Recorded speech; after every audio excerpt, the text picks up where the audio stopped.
And the people who are actually being affected the worst at this current time are actually the homeless. The mental health crisis in this country at the moment is absolutely it's getting worse. And there was actually nothing worse than looking at a house from a distance, like, and knowing that it was nice and warm, that like you could be able to make yourself a cup of tea or just throw yourself into bed or have a nice warm shower and all the rest. You have 17, 18, 19-year-olds like stuck in their parents' house, like staring at laptops, like getting educated from a screen. So the plan for this year in regards to mental health is getting people out. Like, it's teamwork, companionship, like fresh air, exercise, camping, survival skills, life coaching. Hi guys, today my guest is Alan Sweeney. Hi Alan, thanks for joining me. Oh yeah, that's fun. So tell us a little bit about what you're doing all the past 11 months, I believe, so people would know if they don't know you yet. Well, I guess like the past year in this country is something that I never expected to see before in my life. Like I never thought that we'd even ever come to a stage in our lives of where we'd even have to be begging our governments to allow us outside, to even beg the government to open up shops, and to literally be put into a situation of where we're actually trying to defend just our basic health. And the reason why I got involved originally was because, like, I was a pharmaceutical scientist, and like everything that I thought happening in the country just seemed like unscientific. And as a result of that, like that naturally led to me going to an awful lot of protests up in Dublin, like at the time. But the one thing I noticed when I was going up to Dublin was because there was so many shops closed in the city because nobody was going to work, and because nobody was out doing their shopping or going to retail outlets, whatever else, that the only people who were really being affected in Dublin at that time were actually the homeless people on the street. Like, and like I could walk maybe like about half a kilometre, like just from Houston Station, like up to O'Connell Bridge. And I'd be stopped like maybe 8, 9, 10 times by homeless people just saying, "Here, you won't have a cigarette, you won't have a spare change. Like, is there any way you could help me?" And then, like, it was kind of that moment in time where I realised, well, the homeless crisis is actually really bad in this country. And the people who are actually being affected the worst at this current time are actually homeless because the basic activity in cities would be seen as nearly being an essential life source for a lot of the homeless people in the city. So, like, then, just naturally from that, then, like, there was an awful lot of articles coming out where the Irish government was boasting about the homeless figures going down. But at the same time, the homeless deaths in the country increased by 35%. And then that just drove me to want to do something about it. And from there, then, like, I was just sitting in my house, like, I couldn't sit there anymore. And so the only thing I felt that I could do at that time was just walk, like, just create awareness, like, just to show people of what it's like to be stuck outside in some of the worst weather. And I decided to walk from Galway to Dublin, and it happens to be on the night of the first storm that we had that year, Storm Aidan. So I walked outside. It was 110 km/h winds. It was lashing rain, and I just said to myself, well, it was going to be hard for me. It's very a hell of a lot harder for all the homeless people on the street. So, like, I went off. I started to walk, and I walked for about 20 hours straight, and I completed about 72 kilometres, which is nearly equivalent of 2 back-to-back marathons just walking through Storm Aidan. And I started getting an awful lot of support, an awful lot of people saying, "Good on you, like, fair play to you for doing it." Like, and I just kept telling people, hey, look, like, if you admire me, like, admire, like, all the people who are on the street every single week, who has to do that day after day after day after day, like try to stay warm, like, beg for money, try find a way of getting food, like, and try to get, like, just a bit of shelter over their heads for the night. So, like, the first night I was walking from Dublin to Galway, like, I was about, I'd say maybe about 3 or 4 kilometres outside this little town called Aircourt. I looked around me and I could see house, like, you know what I mean? You could see the lights in the windows, like, and like at this stage, my legs were stiff, I could barely walk anymore. And I said, well, do you know what? Like, I'm probably better off just to hop into the ditch and just sleep at night, like, because that's all I can do. And there was actually nothing worse than looking at a house in the distance, like, and knowing that it was nice and warm, that like you could be able to make yourself a cup of tea or just throw yourself into bed or have a nice warm shower and all after rest. So just from that walk, then, like, I got an awful lot of support from it, and like I walked a bit more. I was joined by another 2 people, and I walked about 100 kilometers, and then after that, my legs just failed. But then I planned another 2 walks after that, where I walked from Dublin to Galway. That was very successful as well. I managed to complete that with. I had a group of 3 people at the start, and then 2 people finished it with me. And more recently, then I walked from Dublin to Newry as well. And I guess, like, especially in a time where there's lockdowns, like we have to show the government that, like, you can knock us up, but like when there are people dying on the street and when people need our help, like, the last thing they should be doing is tell us to stay at home, like, because the acts of the government aren't obviously good enough to prevent people from dying on the streets. So, like, that's why, like, people just have to get up, just get active, just help, like, do whatever you can, like, fundraise, like, if you can't, like, do these things, then just be there, like, and just to help groups like the group that attends the Garden of Remembrance every single week, because it's little things like that do make a big difference along the way, you know. So you have a new project now for this year, but it's not about the homeless now, it's about mental health, which is forgotten as well from the governments. It looks like for the government and HIC, the only illness is corona now and everything else is forgotten.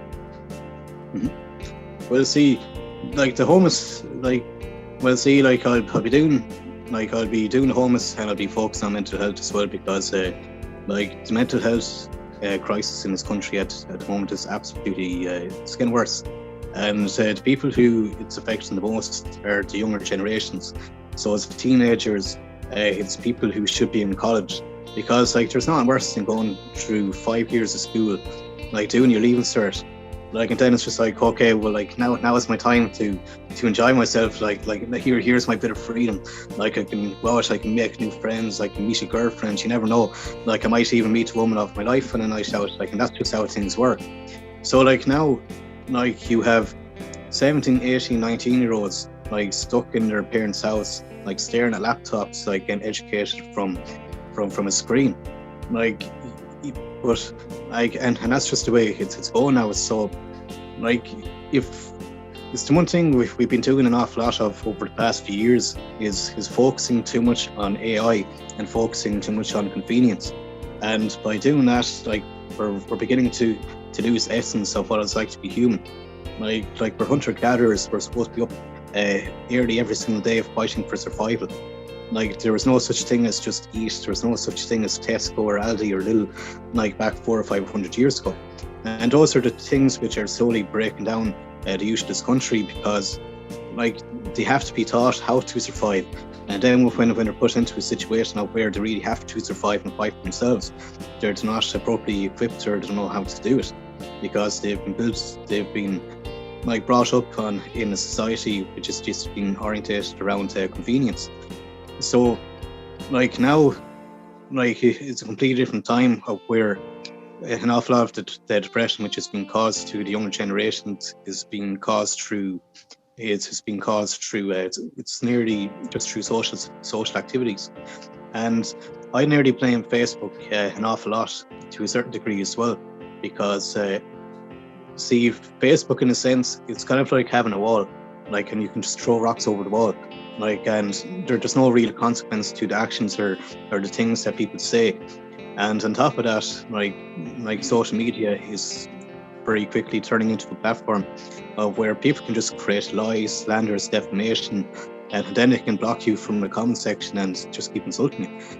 Like, so, like, it's like holding somebody's arms, like, behind their back, and it's like allowing somebody to beat them up effectively, like, and it's things like that are destroying the younger generation of this country. So like, because of the lockdown now, like a lot of face-to-face like social interactions have been completely eliminated, and people have been driven to Facebook, WhatsApp, like these stupid apps called TikTok, like whatever else. And those are the little things like where if you brought a 10-year-old child into a woods, and if you asked them to name like every single tree in that forest today, he wouldn't be able to do it. If you did that 400 or 500 years ago, and if you told a child to name every single plant in that forest, the child would be able to do it. And that's what we have to do, is have more of a practical approach when it comes to the mental health problems and mental health crisis in this country. And sometimes like we just have to just bring back people to the point of where, okay, we're humans. So humans have to do very simple, basic things to survive. And if everything is too convenient, and if all of our communication is being done on social media versus face-to-face, then like we're obviously not going to create a healthy society by doing that. So the plan for this year in regards to mental health is getting people out. Like it's teamwork, companionship, like fresh air, exercise, camping, survival skills, life coaching. Like, and what we're doing at the moment, like I can't go into too much detail yet, but we're hoping to do mental health retreats where we could have groups of maybe 10 to 15 people just going for walks, like getting out into the fresh air, like getting a bit of vitamin D, like being in a nice group, like everything's nice and relaxed. And because what's getting to an awful lot of people at the moment is isolation, which causes cabin fever, which makes them stir crazy. And if you took people out of the house, like it would be like having a little holiday, like, you know what I mean? Like, especially if you've been stuck inside your house for the past few months. So like these are the things that people really need right now, like how to serve. Do you have any like idea or plan how to reach them? Because like we are kind of like us activists, we are more focused in our groups, which is usually like over 30 years old. How to reach the youngsters? Well, I'd say, see, the most important thing is being honest. Like, you know what I mean? Like, if somebody feels isolated and if somebody feels stir crazy, like, just say it. Like the guards can't prosecute you saying, hey, look, like, my brain is literally about to pop. I'm stuck inside this house. Like, I just need to get outside. I just need to go for a walk. Like, all I was saying was about the guards. See, like, their primary duty is to serve and protect the public. And if people are having like a mental breakdown, effectively, or they're suffering from severe anxiety or isolation, like, then in a sense, like, the guards should be assisting those people, because ultimately, if they're looking after their mental health and if they're protecting their mental health, then that is the role of a guard síochána. So like when they're fining people like €100 for going for a swim in the sea, like I think it was in Dublin, wasn't it? And or was it Dublin or Cork? And they went down and started fining people going out for a swim. Like imagine being like a 45-year-old woman, like you have 3 kids in the house, like you go out for your weekly swim, like, and then you swim back to the shore and there's a guard standing there tapping his foot, looking at you with a little notepad, like trying to get your details, like you're trying to find a reason to prosecute you. So like people are stuck inside their house, and it's just like, well, what can I like, what are the things I can actually do, like, without getting in trouble here? Like, there is not many things you can do at home, yeah. Even like actually, if you don't stay just in home, but like you restricting yourself with those 5 kilometers, it's not enough. How many times you can go to the same park? How many times you can walk around your 3 blocks around the city? It's just not enough. But the problem is the laws are put up and represented as the law actual, and people doesn't know the law, and that's the problem. That's why are they scared in the houses and sitting there, when in fact they could go much farther, but like they have no that information that they are able, and it's... Yeah, see, Like, and even when we were up at the guards and for Remembrance, like the guards had approached us one of the days, and I just took out my passport and I showed him my passport, and I was just like, hey, look, like the Minister for Foreign Affairs is just after stating in his document here that I can go anywhere, like, and your job is to protect and assist me. And I said, so if you're stopping me from helping the homeless, you're only posing as hindrance. And I just said, so in that regard, like, I'm just gonna have to get in the conversation here, because like I feel that like you're effectively wasting my time, like, and you're only gonna put me into a situation of where you're trying to prosecute me unnecessarily. And even there's a video going around, like where we were doing, like, it was kind of like a convoy or something in that sort of way, and the guard went off. He came over straight away, and see, the guards are supposed to have like a 4E process where like it's engage, encourage, like, I think the very last thing that they're supposed to do is actually enforce. But like what the guards are doing now is they're just going in and they're enforcing straight away. And like there's been something like 4,500 fines in like over the past like few months alone.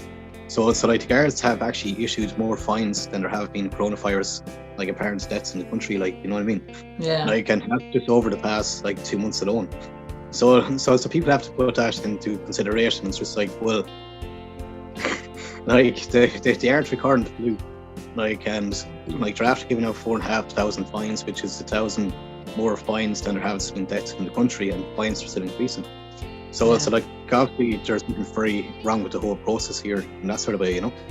But like these are little things that add up over time. Like, people are traumatized. Like people are too scared to go outside their houses. Like, if people go to a protest, like if people go to a protest now, the guards are approaching them and they're telling them to move on. Like, they can't protest. But like, can that person stand there and it's just like, well, my livelihood is being affected. My children are being affected. Like, I'm not sure whether or not I can put on a car. I'm not sure if I can put a car on the road this year. And you're telling me that I can't protest for my future and my children's future? So like, that's how extreme like the Irish government has gone now. Like, they've literally gone to the point of where if you disagree with us, like, we will prosecute and arrest you. Like, and like, everybody has the right to protest. But see, like, these are the things that do cause a mental health crisis, because people feel isolated, and then on top of that, it's just like, well, but I can't do anything. I can't do anything. I can't say anything. Like, there's newspapers insulting me.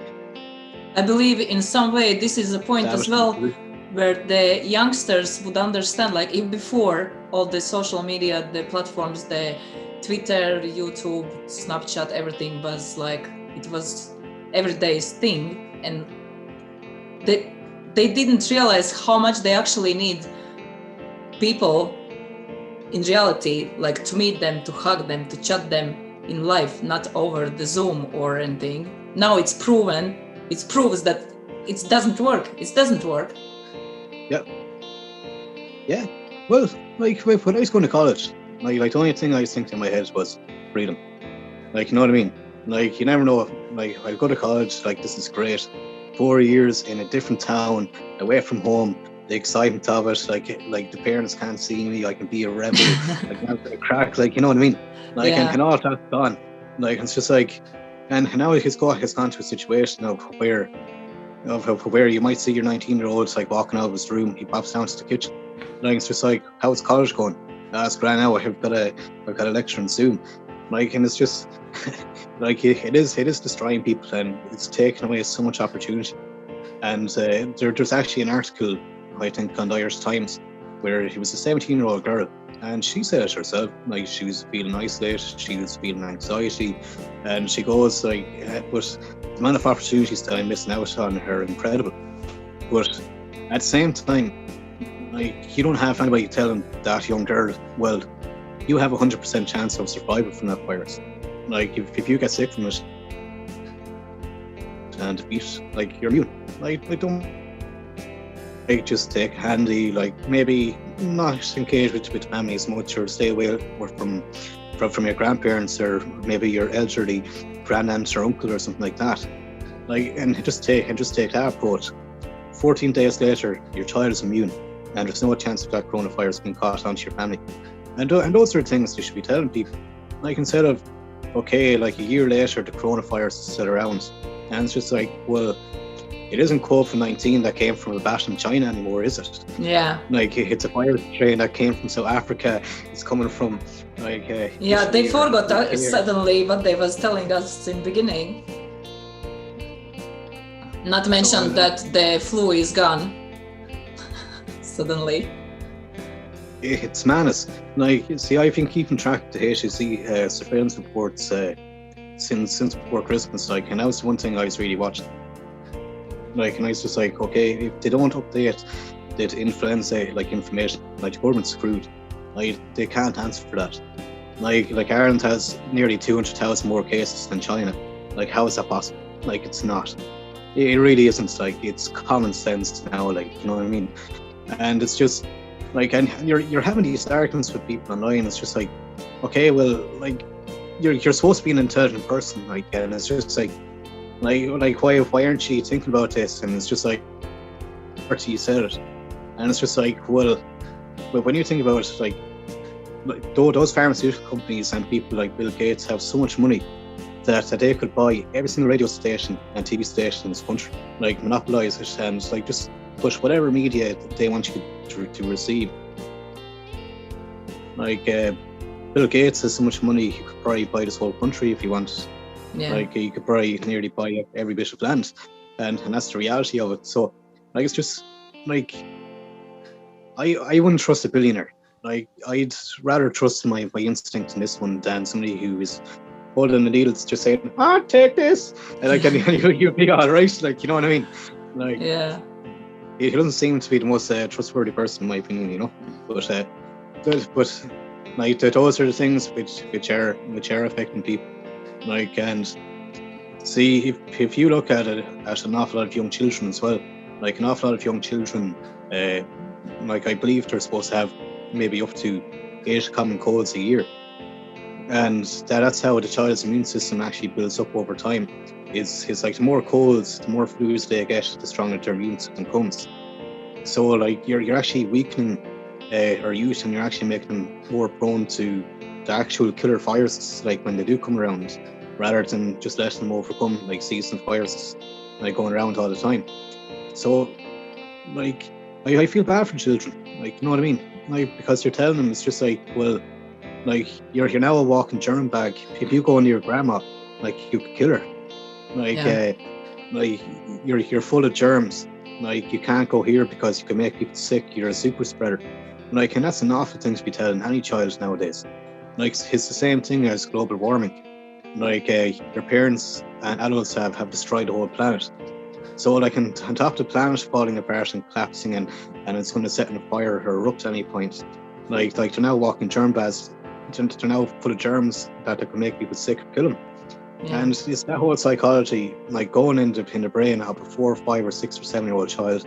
It's not good. Like, it really isn't, you know? Yeah. To make a child feel like he is bad, it's like the worst thing ever. But he's going to feel like it's such a programming. Like, I have no idea how those children will develop any like relationship or anything if they are scared that he is bad and he could kill somebody. It's crazy. And there is some families like which are happily putting on those masks on the 3, 4, 5 years old, teaching them to sanitize hands like every 3 minutes, or I don't know how they're going to grow up, what kind of people they're going to be. Yeah, well, it's cruel. Like, it's just like between social media, like, and between like just how society has been built up over the past like few years, and how advanced AI is now. Like, it's just like, in a sense, they're losing like what it's like to like actually go out hunting, or going into a forest and picking mushrooms, or going fishing, or climbing trees, or playing Robin Hood, or being Batman or Superman. Yeah. Like they're all just stuck on their phones. No, now, you are called superhero if you're wearing a mask. All those posts in the schools and those songs what they making up in the YouTube for the kids. You are a hero if you are wearing mask and not hugging your friend. Stuff. Crazy stuff. Well, I'd consider that child more of a hero if he got the coronavirus, fed it, and then he was 100% immune to it. Yeah. And then roll on another year, if another coronavirus comes along, sure, he can be a superhero who overcame that one. Yeah. But, it's a weird one. Like it's sad times for an awful lot of people. There was another suicide in Galway there. I believe it was an 18 or 19 year old girl. Exact same thing. An awful lot of young women now, especially, are starting to self-harm, and are starting to commit suicide as well. And that has been a very rapid increase in trends over the past few months. And I'll be honest about it. Once again, I blame social media. I've been in groups. I've seen how Facebook is. I've seen how social media is. I've been on Facebook for the past 12 years. I've been on Facebook since. I've seen Facebook develop over time. I've been on Facebook for since it first came out, in that sort of way, And if we have to be honest, Facebook chat groups, social media, it isn't good for friendships. It isn't good for relationships. A lot of people fall out. There's a lot of bitching. There's an awful lot of smearing, slandering, and I've seen brilliant groups of friends fall apart just because one person said the wrong thing. You know what I mean? And if it's as volatile as that, being a 31-year-old man, you've seen groups fall apart. I can't imagine what it's like for a 14, 15, 16-year-old girl who might be in a chat group online. One girl doesn't like her, she starts bitching about her, and then she might spread misinformation. But misinformation spreads a lot easier and a lot faster online than it does from mouth to mouth, and that sort of way. Because when you can see a person, you can hold them at face value. You can see their emotion. When somebody types a message online, you can't sense the tonality behind it. You don't know the person's intentions, and you actually don't know whether or not it's truth or fiction, effectively. You know what I mean? And I think that's why a lot of young girls, especially, are being affected by the lockdown. And I think it's solely due to social media, and just would be criticism, bullying, all these little things along the way. It's even if we're not just blaming the lockdown alone, the people who are before the lockdowns had the mental health issues. At least they had somewhere to go, somebody to talk, somewhere to have chat with the psychologist or something. Now even those people can't get any help, so of course they're getting worse and worse. Yeah, there's a psychotherapist that I'm actually talking to at the moment, and he's saying that only 35% of psychotherapists are doing face-to-face evaluations, where they will actually sit down and talk to a person in that sort of way. And the other 65% are doing it online. They're doing it through Zoom calls. So so how is that going to help anybody? It's just okay, I feel depressed. The one thing that might help is going out twice a week just to see my psychotherapist. She might help build me up. Instead of doing Zoom calls, and it's just oh, you're all right there, you're okay, oh, don't worry. I might see you in another few months. So the person looking at your phone. I can't walk into my little group. I might have made a few friends there. It's the same thing as people going to the pub. A lot of the elderly generation people who might have gone out for a few pub pints, maybe every few nights of the week, now can't even do that. And they can't even see their friends.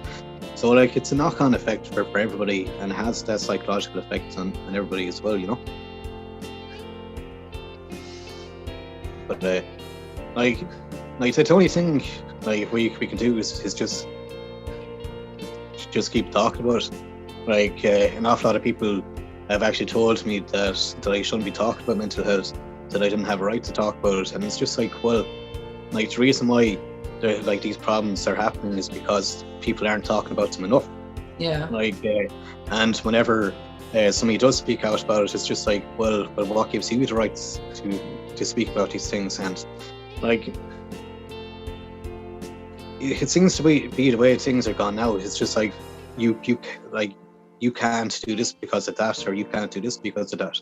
And like, if we allow people to create barriers for us, or if we create barriers ourselves, like, then these problems will never be resolved.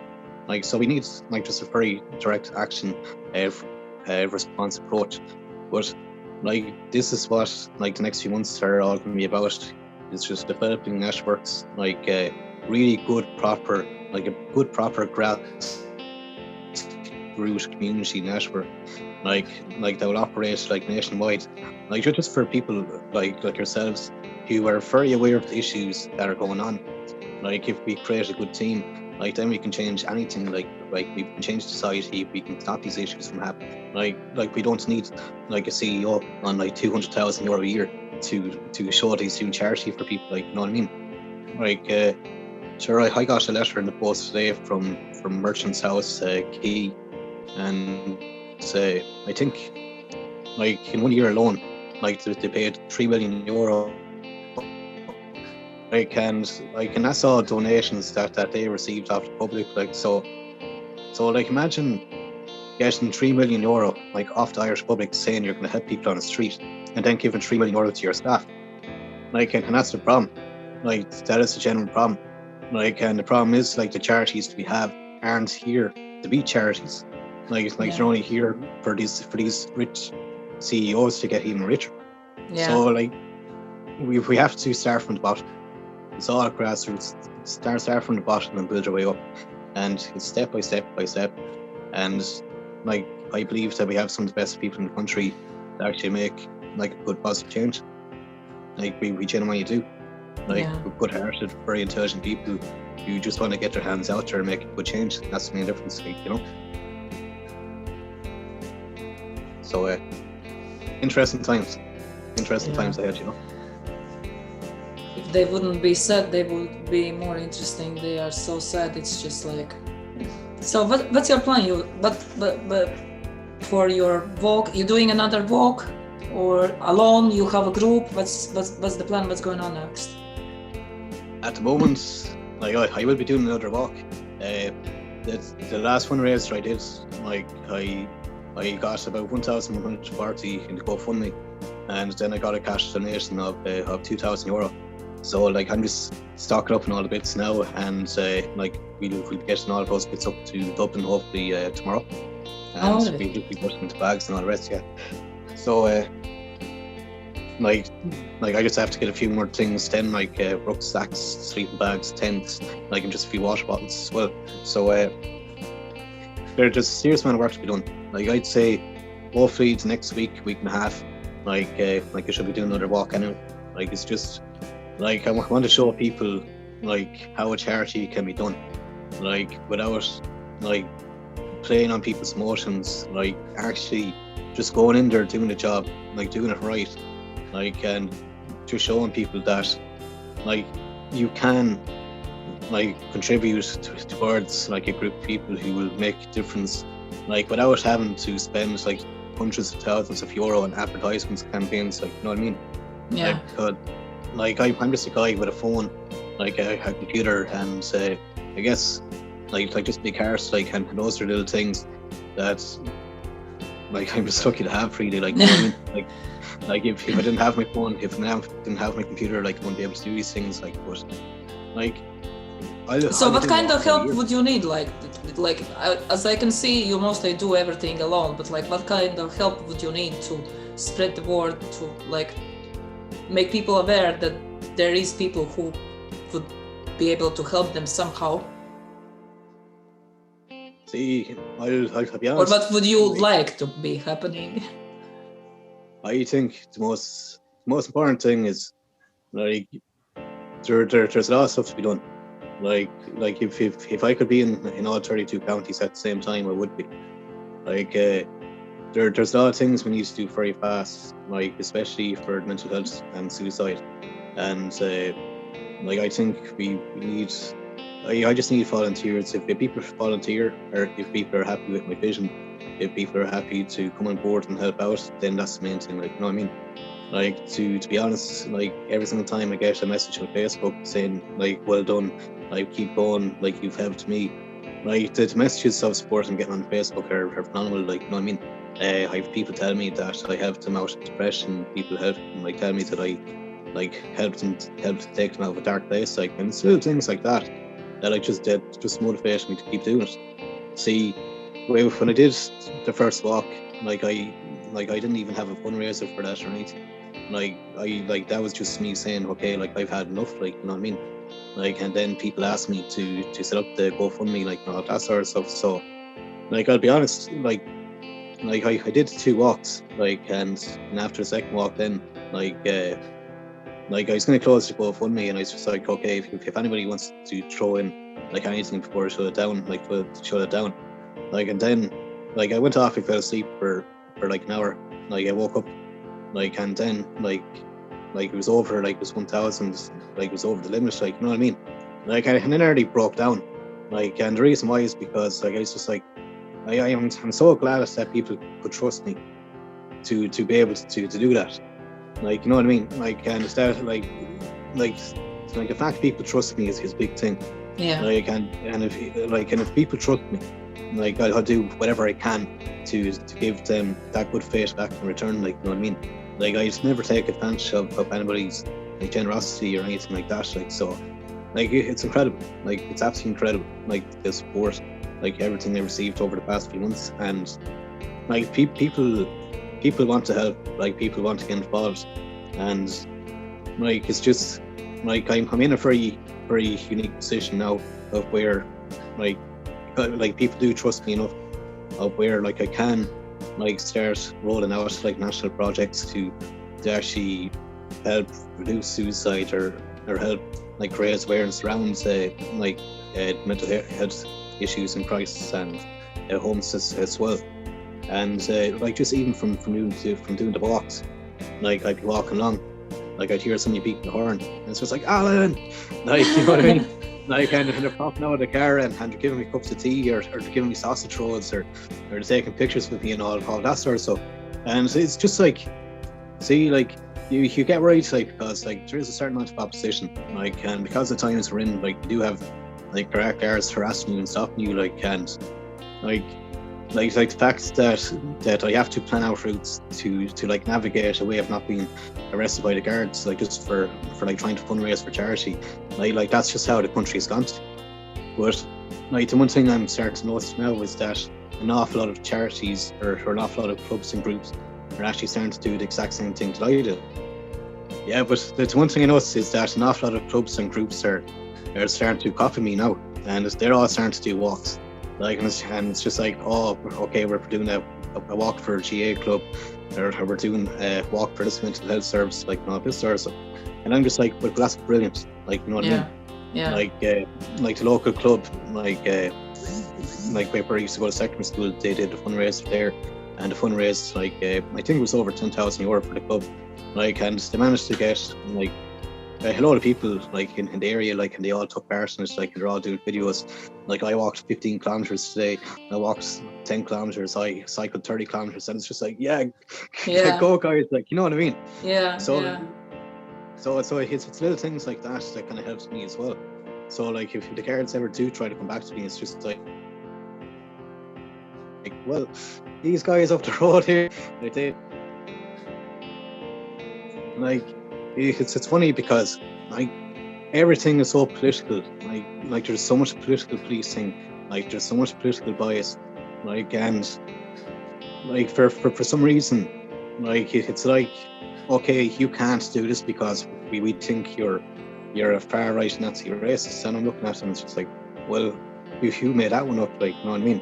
Like it's only over the past like 3 years, like I've even heard the word far right or fascist or Nazi, like, and now it's on newspaper every week, and it's just like, oh, far right rising in Ireland, and it's just like, no, it's not. I have no idea how they put that together. A person helping homeless people and with the mental problems people, like how you can call person Nazis. even about the guards, like, I don't know, like when I was watching when you was stopped on your first walk by the guards, it's like, what the hell, they have our faces on their board with our names that person better don't move anywhere. Like, how they, as a person, as a policeman, doesn't get that. It's like, I believe it's just certain type of people who can be like that kind of, who can join the guards, because like, in my opinion, like, not my opinion, but like how I see it, like if the person would be general nice person, they would just even ignore you, even if the boss asking like, why you didn't catch him, why you didn't stop him, oh, I don't know where he was, like I didn't see him, or like, yeah, well, it looks like it's specialized people who doesn't want to know anything, who doesn't want to hear anything. They just blindly believe and close their eyes to anything. Like even like those cars which was removing the homeless tents. I couldn't believe that. I just couldn't believe that. It's not a human being even. Yeah, well, see, it's crazy, but see, on the first walk, like what happened was somebody called the guards and ratted me out. Like, you know what I mean? Like, somebody that knew me called the guards and they're like, oh, Alan Sweeney is walking from Galway to Dublin. The man pulls up in the fan and he's looking at me and it's just like, how's it going, Alan? So, you're walking from Galway to Dublin? And I'll be honest, like that was one thing that actually kind of annoys me, like, you know what I mean? Was I was just like, I can't believe that somebody will go out of their way to, like, rat me out. Like, you know what I mean? And I went off, I thought about it, and I was just like, if this was 100 years ago in Ireland, like, if somebody ratted me out, I would have got shot, you know? Like when we were under, like occupational rule, like, if they felt that I was going against the occupation, like, it would have been like pulled aside, I would have been shot. So, like, people have to understand that, like, this whole culture, like this backstabbing culture, like it's so rife in Ireland, like, and like it's a shame, like it's a shame, like, and I went off, I thought about it, and I was just like the second I saw the car pulling up, I was just like, somebody's after calling, like, and the second he said my name, I was just like, here we go. Yeah. Like, and I was just like, well, who's after calling you? Like that's data protection, like who's stalking my profile? Yeah. And like I can make like random accusations, like, but I have a fair idea who done it, like, in that sort of way. But see, like, when you think about it, then, so, like, I have local people that know me, like, that are ratting me out. Like, then I've got the guards chasing after me because they think I'm breaking the law by trying to fundraise money for charity. Like, and then on top of that, like, especially in this country where the charity is such a big deal, it was always big deal. People are collecting money for so many different charities. It's like in the blood of Irish. How can you knock on somebody who is doing actually charities? But it tells about you if you reporting them to guards.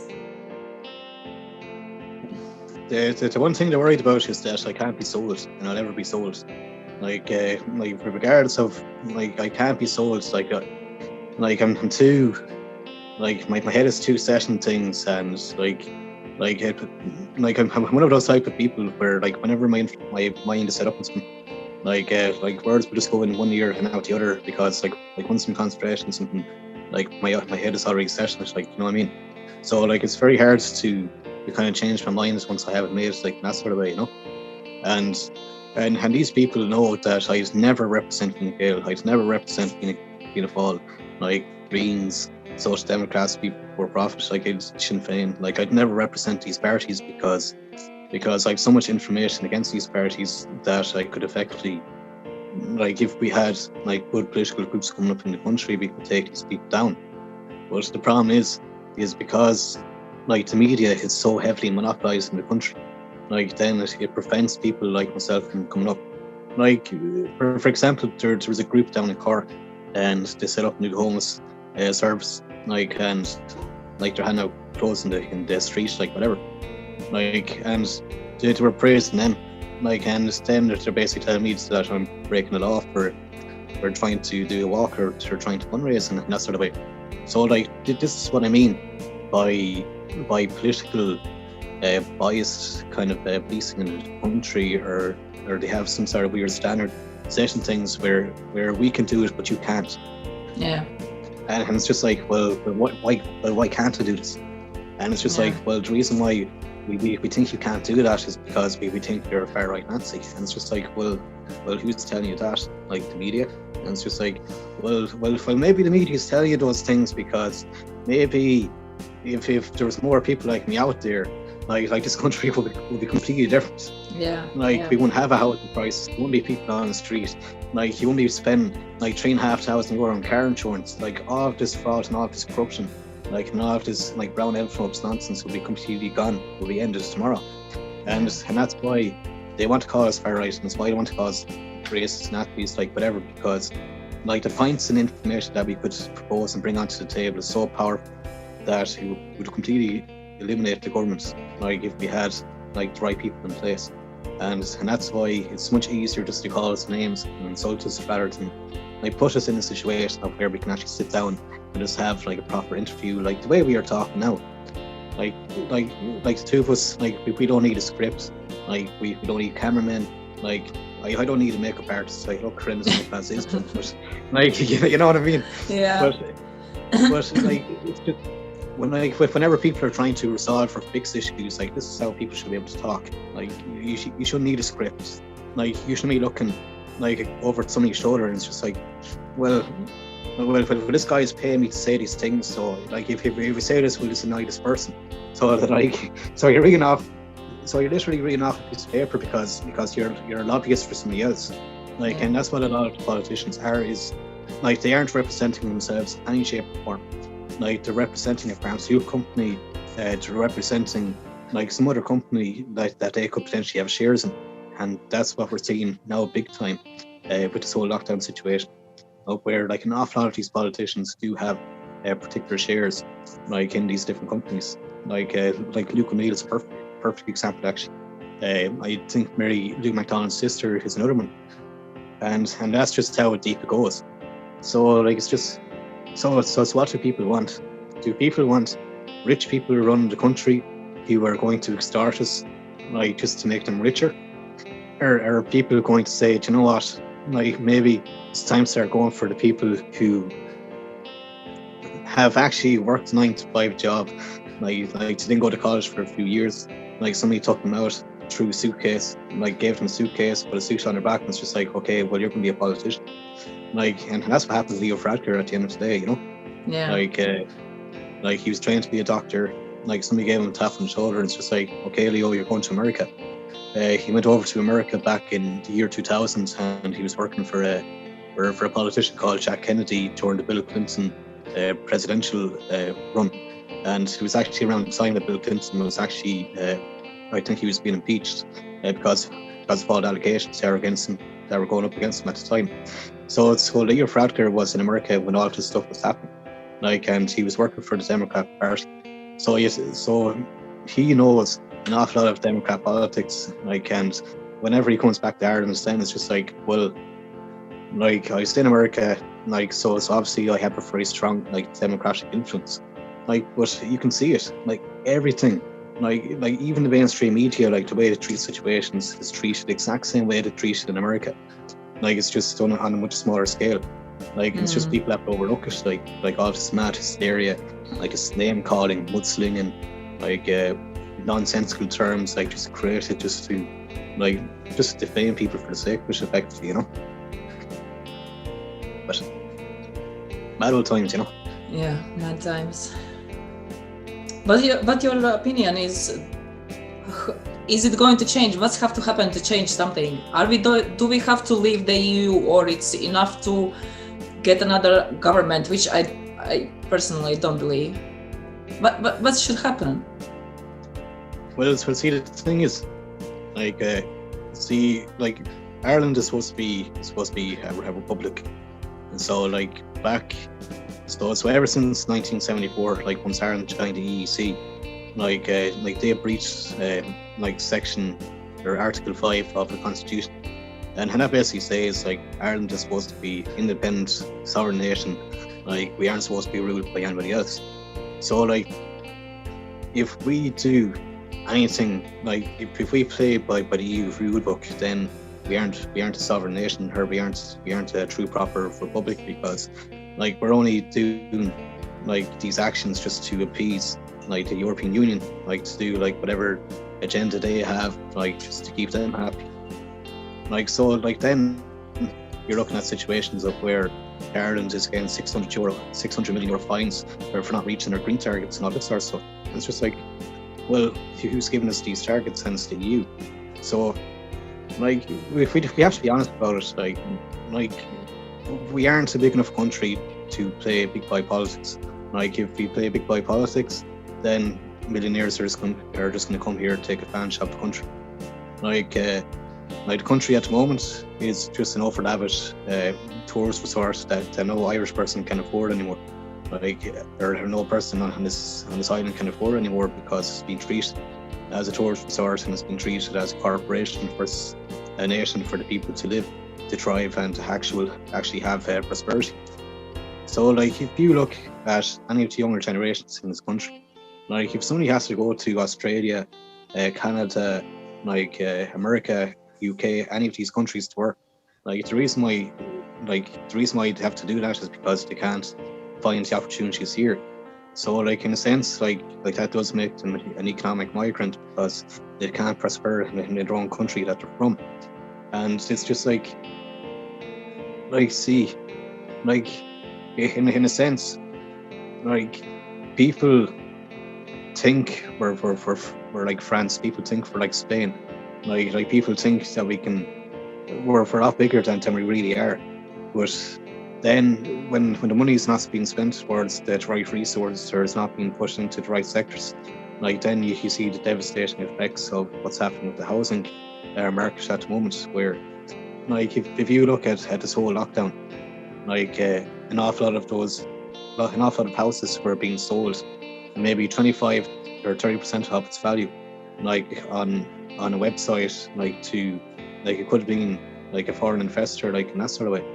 So like what happens is like there's only 5 million people here. Like there's always going to be more rich people in France, Germany, Spain, Italy, Australia, China, Japan, like United States, Brazil, like, and it's just because we're just such a small nation. So like if you only have 5 million people, like 5 million people can't compete against the wealth of the world. So like it's up to the government then to protect the interests of the people in that country. And that's what's happening at the moment, is that they're not protecting us, like, because like they don't understand is that like whatever wealth that we have here, like we can't compete like the rest of the world, because we're such a small nation, such a small country, and because we're playing big boy politics too much, like that's why we're being absolutely destroyed. But like this is the second recession now since we joined the euro back in 2002, like, and this is going to be a major recession. Like the last one in 2008, like there was enough houses being built. Like if they kept building the way they were building back in 2008, like before the crash came, like we would all be able to live in affordable houses. Like, and then after that, like the Twin Toft came along. Like you had like foreign investors coming in, like vulture funders, like, and then they're able to mass buy up properties, like for maybe 20. Regardless of the fact that somebody might have paid like 18 to 20 years trying to pay off the mortgage, and might have only had 4 or 5 years left, like they lost all of that money. Like the property was taken off them, then resold. So like, you know what I mean? So they're effectively after getting double for the one house, and then they can do that again. So as to say, it won't be another recession in another 14, 15 years. So like they could just keep doing it like that. Yeah. And because they've changed the right to housing bill, like in a sense, like when they say they're going to delimit private property, there's nothing stopping them from kicking people out of their house and saying, okay, well this is for the good of the country now. Like we're going to have to make this property social housing because we need to delimit private properties just for the better of society. And so those are the things I'm worried about. But in regards to like the EU, like we do have to leave the EU as fast as possible. Like we have to have like a much stronger, firmer stance on how foreign investments can come into the country, and we have to do it at a fair capacity, so at least the people in the country can compete. So like we're not like completely broke all the time, like, you know. Yeah, yeah.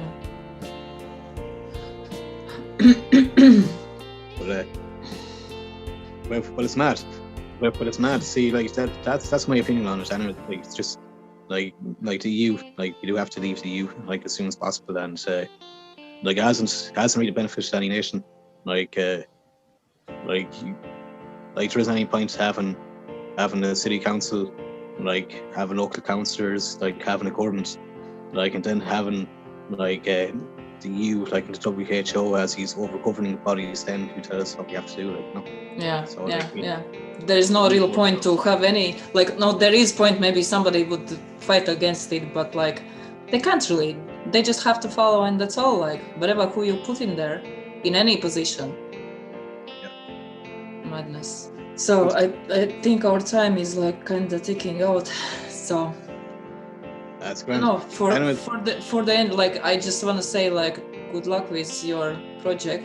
And so you're doing the walk this year again? I'll be doing walks throughout the whole year. Like I say, I'll probably do at least maybe 8 to 10 walks over the course of the year. I'm looking forward to the summertime, like, because the 3 walks I've done.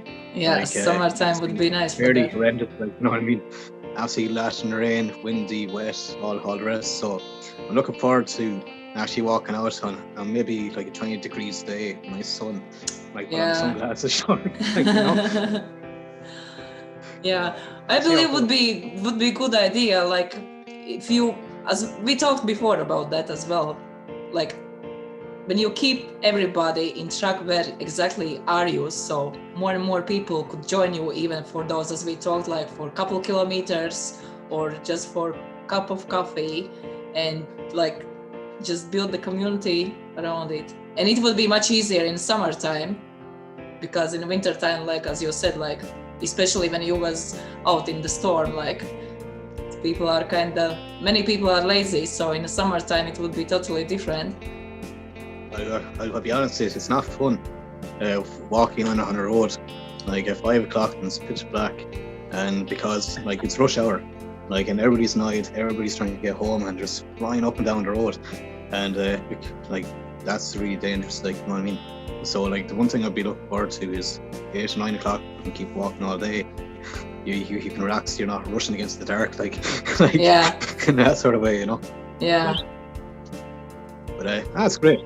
Like I'm looking forward to it. Like I enjoy it. Like, you know, like I do genuinely enjoy the walks. Like it's very painful. Like after a few days walking, like, and like it does take about a week to recover afterwards. Like, but it's worth it. Like, you know. It's worth it. It's all worth it. And like it's helping people. Like even the homeless people who come to us like on a Saturday. Like we have regulars who come every single week. Like, and they like just come over, just sit down, have a chat with us, like smoke a cigarette, like, you know what I mean? Like, yeah. And like it's a nice social safe space for the homeless as well, and that's how they're kind of recognising it. And when you see homeless people come back, like not to take things, but to just have a talk, just to meet you and chat like, with you. Yeah, it's very important for them, because most of people like treating like homeless like as they are like kind of second class people, like I better don't go too close, they are stinky, probably they are alcoholics or something, which in most of the cases is just not true. So yeah, it's very important for them that somebody is treating them as a like real general person, like. It all makes a big difference, like, and that's all I want. It's just like, oh, like there's actually a 26-year-old man that I was talking to there the last day, and he was homeless because of lockdown and that sort of way, and I was walking past him, like, and like I just threw him a bit of change, and it's like, how was everything going? And he goes, you know what, you're actually the first person who has acknowledged me all day, like the first person that's actually just said, hello, how are you doing? Like, how are things? Like, you know what I mean? Yeah. Like, and you know what I mean? Like I gave him a cigarette, like I smoked a cigarette, I spoke to him for 10-15 minutes, and like straight away I could see like his eyes lighting up, this whole expression changed. Like, you know what I mean? Like that 50-minute conversation or that 10-15-minute conversation can make such a huge difference to a homeless man's day. It's incredible. Like, you know what I mean? Like, and he might be standing there beside him. Like, and you see the people walking past him. Like, and somebody might drop in a bit of change. Like they might just chuck it aside. Like, and that's it. Like, there's no engagement. There's no conversation. Like, and that can be a very, very lonely day. Like, literally sitting outside for like 5-6 hours, just like with a cup of tea in your hands, and it's just like, can you please give me money? Like, I want to eat. Like, you know what I mean? Like, it's a sad way to live, but like, so those are things like what we're going to do over time. Like this is hopefully the start of a very long, successful project. And I hope so. I can see myself doing this for a long time. You know. Good. Well done for you. Awesome. Okay, so I believe we'll finish today. You're happy with that? I really hope that you're going to pass the Kerry, so I can meet you in a Kerry, or maybe Cork, we'll see. So yeah, good luck. Thank you so much for joining me today. Thank you very much for having me, and thank you very much for listening to my story. And after together, we can make change. And I guess the one thing that everybody should try to be, especially in a time like this, is to try to be the light in the darkness. Go out there, like, try put smiles on people's faces, because there are a lot of people who are down and out at the moment. And if you have to break a few silly little rules to do it, it's well worth it.